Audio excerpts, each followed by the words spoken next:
Alhamdoulilah TV. Alhamdoulilah TV, la chaîne des valeurs et des vertus. Yàlla am lu mu leen feeñal génération bu nekk ak son missionnaire. Serigne Modou Kara est le missionnaire de notre génération. loolu yàlla moo ko def mais su yemoon ci titre Mbàkke rek ñu wax waaye bu jegee Serigne Modou Kara liggéey njëkk a xeeñ ci moom mooy Serigne Touba kese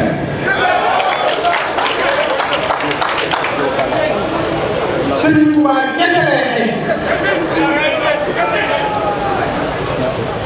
ñu ne si yamoon foofu doy na nga gëstu ko tuuti ci li muy produit maanaam dañuy wax un intellectuel à sa production quand il est capable de faire ou d'écrire des essais ou des livres.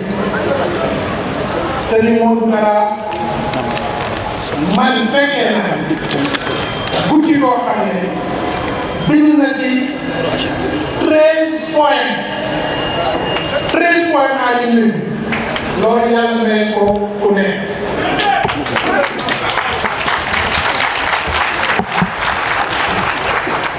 dama ne sànq ci symposium Serigne Touba wane na boppam ba pare jaratuñu ñu ñuy addis di ñu daaneel ci Serigne Touba ndax Serigne Touba moom ñu njëkk a daaneel ko ku wax ci Serigne Touba da ngay nettali li nga Serigne Touba wax wala ngay nettali li nga Serigne Touba. ci symposium bi ak professeur Niang suñuy wax ku raw faqatul min al-alfi fi rusti 124 000 prophètes la yàlla sax jël ci 313 défaites ak Serigne Touba moo ne baaxalillahu kiraamal qura wa yaqaay la képp kuy sang keroog bis bang ba yàlla nee na Serigne Touba moo ne yàlla moom lay demoon